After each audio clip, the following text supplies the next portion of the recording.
I had an eye exam very early this morning and I didn't sleep a wink. I've had that very surreal experience where I walk into a hospital and the girl who was doing the test, I'm sure she's perfectly lovely and perfectly capable of doing her job, but she looked about 12.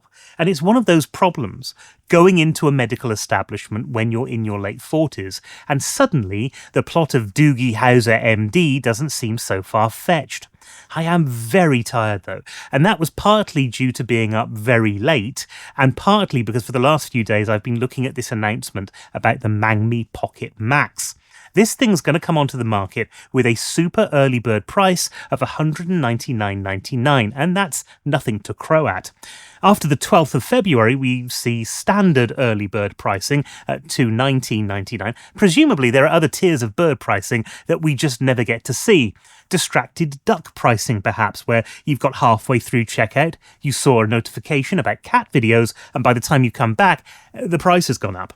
Or maybe ostrich pricing, where you stick your head in the sand, and by the time you want to buy one, not only is it full price, but it's sold out everywhere. The final retail price will be about $240 by the look of it, and a lot of people are saying that that means this unit is just dead on arrival. The manual is just a sympathy card. They're saying that it's so late to the party, the only thing left is a single balloon slowly losing helium whilst whispering, "You could have been somebody." And that's a shame, because at the heart of this console, you've got some very, very sensible choices. The processor, even though it's old now, has been something that over the past year people have really loved. I've lost track of the amount of times that I've had a conversation about a brand new device and the phrase has cropped up, why not just get an RP5? A lot of people want handhelds that aren't just about raw power, but are about the utility of the device as well. I recently bought the Ambonic 477V for myself because I didn't have a powerful vertical handheld. Now that money could have arguably gone towards getting a Retroid Pocket 6. A more powerful, compatible device, arguably more capable at playing the sorts of games that I might want to play, but the utility of the 477V is in the form factor and the screen size. Some people want reliability, battery life that lasts longer than a toddler's attention span, and a screen large enough that they don't need to squint. The Pocket Max should have a genuine audience. It's a very specific, somewhat narrow audience who value particular things, but they should exist. But Mangmi have kind of made a rod for their own back. The Air X was unreasonably good for the money. A sub-$100 device that could handle a smattering of GameCube and PS2 games. It was disruptive. It made people reconsider what budget meant. The Pocket Max, on the other hand, is asking you to pay market rate for market standard performance in a bigger, better equipped package. The problem is, in people's heads, the Mangmi brand is all about disruption and fantastic value for money. The Pocket Max just doesn't fit that image. So, should you take a look at the Mangmi Pocket Max? Is this early bird going to feather your gaming nest, or is it a bit of a turkey?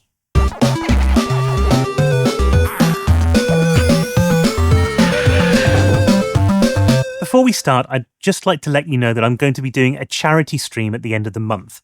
We're doing this over 4 days for a wonderful charity called Special Effect, who help disabled gamers play again. And they help other people who found themselves disabled find new communities through gaming. And, you know, it sounds like such a small thing, but when you see the impact that they make, it is absolutely incredible. It's truly life-changing. Anyway, if you'd like more information about that, and, you know, as things progress, we'll release dates and times and all of that sort of thing, could you join my Patreon, just because it's an easier way for me to message you. You don't need to pay for it. You can just become a free member over there. But I'll be posting a little bit more information over there, and we'll get dates and times and things as they get sorted out. And of course, if you subscribe here, then I'll be putting more information on this channel as well, but you don't always get to see those things thanks to the YouTube algorithm. Right, let's take a look at what you actually get. The Mangmi Pocket Max is what happens if a Retroid Pocket 5 took out a gym membership but ended up skipping leg day. It looks much more impressive on top, but everything's pretty much the same underneath. A few months ago, this would have been a no-brainer. But with the release of things like the Retroid Pocket 6 and, of course, the drop in price of the Odin 2 Portal, the value proposition has sunk lower than the odds of Valve actually releasing Half-Life 3. But I still think there is an audience for this device. What we've got here is a Snapdragon 865 processor, 8GB of RAM, 256GB of internal storage. The display is a 7-inch OLED panel running at 144Hz with a resolution of 1920 by 1080. It weighs 450 grams and includes an 8000 mAh battery with USB-C charging. You've got TMR joysticks and Hall effect analog sticks and face buttons and a D-pad using what Mangmi calls a modular swappable system, which sounds really impressive until you realize that only the conductive rubber options are available in the box. That means that it's something most people will never use. It's not a feature, it's an upsell. Storage comes via a single microSD card slot, and you can add up to a 2TB card if you're the sort of person whose financial portfolio has its own financial portfolio. Connectivity is through a Wi-Fi 6 and Bluetooth 5.1, and in practice, this will run PlayStation 2 and GameCube almost flawlessly. If you're primarily interested in 6th generation console emulation, then the 865 delivers like a postman on speed. Where it truly shines may actually be PSP, but what you have here that changes the game is that 7-inch OLED screen running at a native resolution, which means that games like God of War and Crisis Core should look absolutely spectacular. Emulation caps out with Switch. Some games will run perfectly fine, but issues with compatibility mean that you'll have to become obsessively interested in emulator tweaks to a level of detail usually reserved for people who argue about Star Trek on the internet. Demanding 3D games they're not going to happen. I mean, people who've tried to play Tears of the Kingdom on the RP5 will tell you this. Some things are going to run, some things aren't, and you kind of have to go with the flow. Some PC indie titles and some of your back catalogue might work well. Stardew Valley and Hades have been tested and are working on the RP5. The console then is perfect if you want to clear your Steam backlog of older games, just not the latest releases. The great thing is that most of us have got Steam libraries that will last into our retirement, and some of us who are now in our retirement are still not playing them. So in many respects, there is nothing particularly exciting about this console. But to write this off is entirely missing the trick, because there are three factors that nobody's talking about, and actually they might matter more than the spec sheets. The first is the battery life, and Mangmi have done something smart by shoving an 8000 mAh battery in here. I know that battery life, it's just not sexy. It doesn't wear a short black dress and wink at you from across the street. But if you're the sort of person who games in long sessions away from power outlets, this is a genuine, tangible advantage. And then there's the ergonomics. Now, ergonomics are as deeply personal as your stance on pineapple pizza.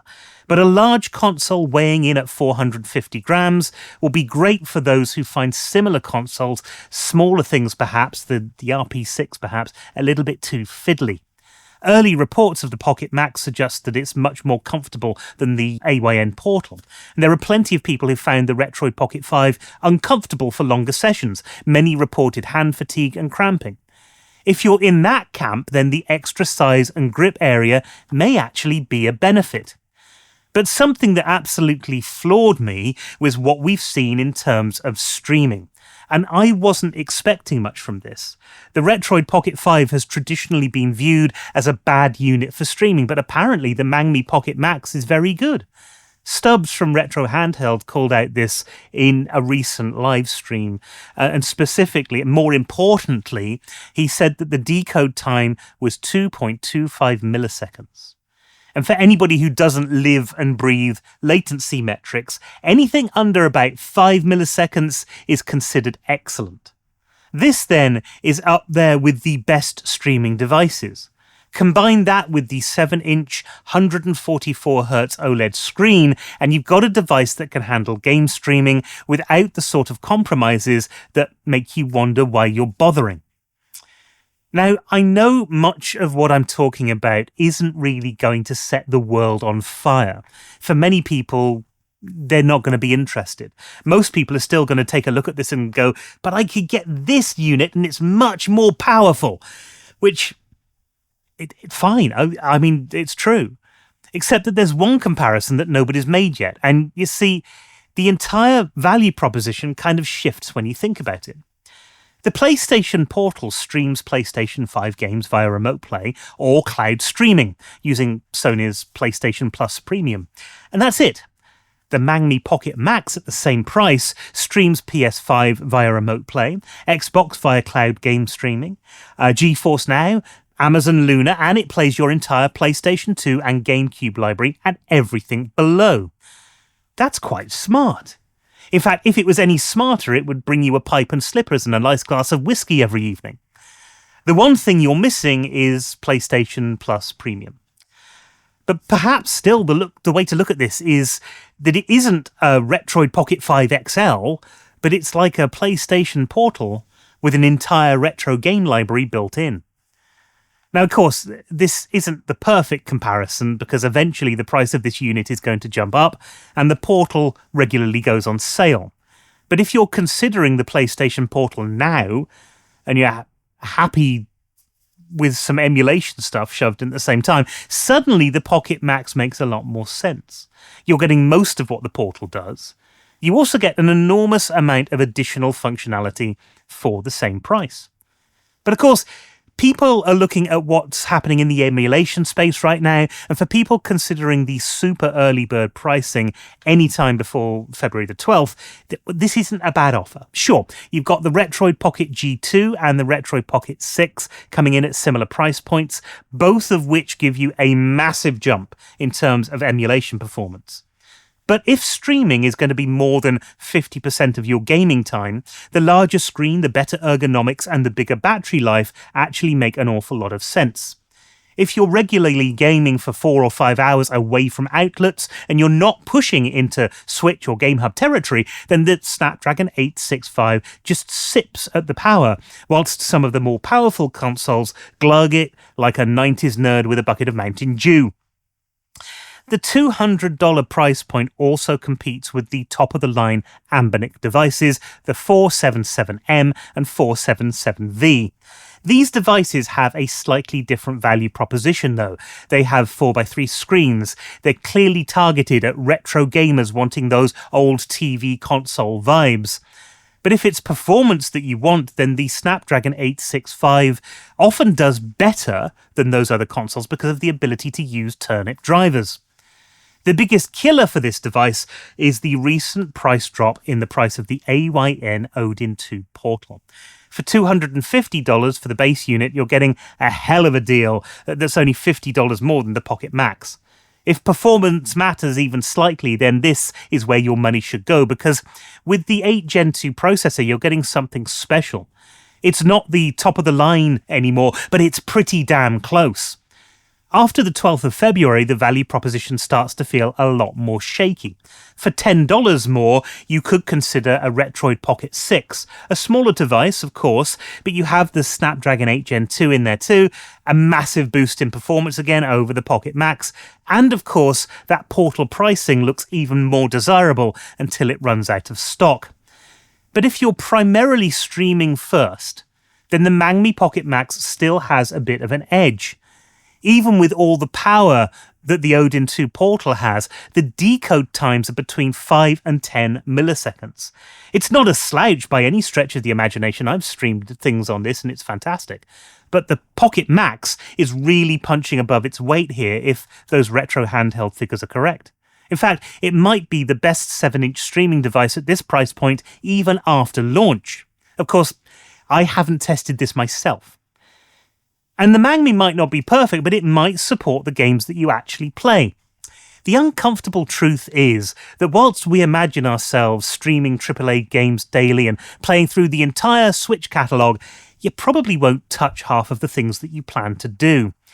If you end up not trying Switch or not diving into Windows, then actually the Mangmi Pocket Max isn't a bad device at all.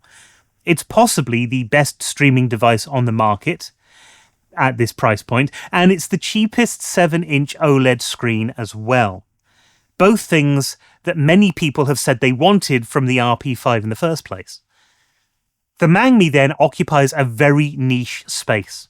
It's for people who aren't prioritizing raw performance. They don't want the higher end catalogs, but they want solid performance where it matters, excellent streaming, and a big screen for those of us who need to make the GUIs big enough as possible, because otherwise we can't read them.